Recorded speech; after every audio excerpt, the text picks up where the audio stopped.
হরে কৃষ্ণ। দেখো দিদি ভাইরা, আমি অর্চনা, আমাদের শাশুড়ি বৌমার রান্নাঘরে আমি একটা নতুন ধরনের রেসিপি নিয়ে চলে এসেছি। এ দেখো 8খানা ডিম নিয়েছি। এই ডিমটা আমি বাটি ভাপা করব। বাটি ভাপা পোচের মতো বাটি ভাপা করে তোমাদেরকে দেখাবো।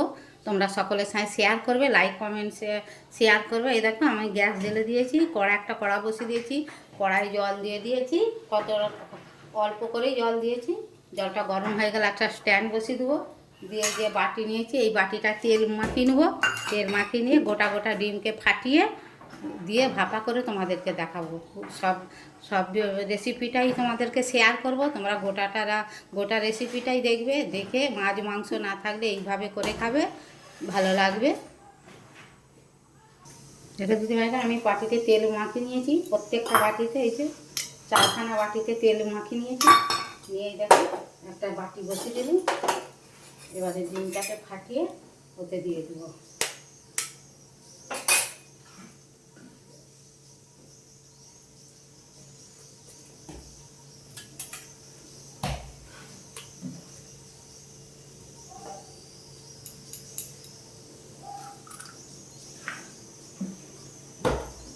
দেখো গোটা গোটা ডিম এরকম আমি বসিয়ে দিয়েছি।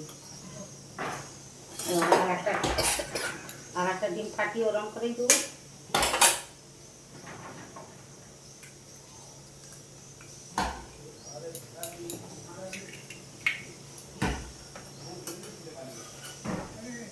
গ্যাসটা জোর কমিয়ে দেবো, দিয়ে এইভাবে বসিয়ে দেবো।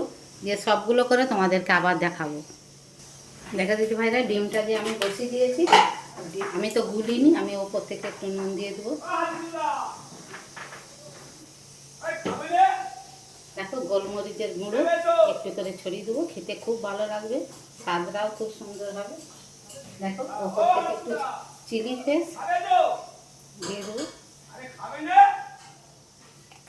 দিয়ে এবার ডিশ চাপা দিয়ে তোমাদেরকে আবার দেখাবো। দেখো দিতে ভাই, ডিমের বাটি ভাপাগুলো আমার হয়ে গেছে। দেখো এটা নাবিয়ে নেবো, নিয়ে আবার বসিয়ে দেবো। দেখো দিদি ভাইরা, আমার ডিম ভাপাগুলো সব হয়ে গেছে। দেখো কত সুন্দর হয়েছে।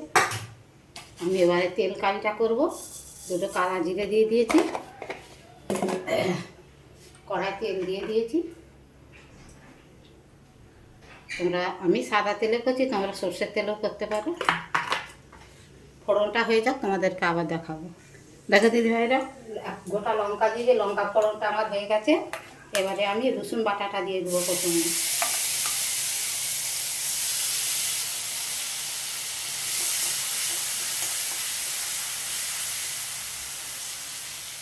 রসুনটা ভাজা হয়ে গেছে, এবারে আদা বাটাটা দিয়ে দেবো।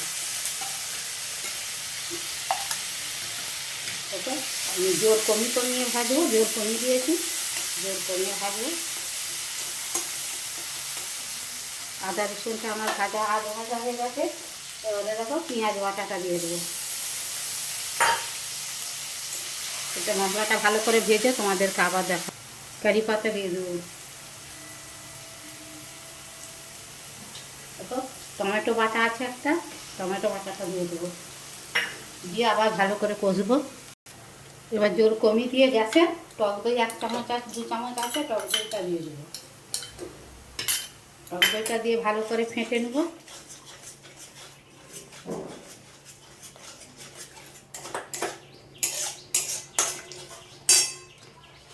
এবারে দেখো ঝাল লঙ্কা, হলুদ, ধনে জিরে গুঁড়ো আর কালারের জন্য লাল লঙ্কার গুঁড়ো দিয়ে দেবো। দিয়ে মশলা ভালো করে কষে তোমাদেরকে আবার একটু স্বাদ মতো নুন দিয়ে দেবো। দিয়ে মশলাটা লাল হয়ে গেছে, এখনও ভাজবো আমি। দেখো মশলাটা আমার কত সুন্দর ভাজা হয়ে গেছে। দেখো তেল ছেড়ে দিয়েছে, মশলাটা হয়েছে। দেখো খুব সুন্দর মশলা হয়েছে কষা। এবারে আমি জল ঢেলে দেবো।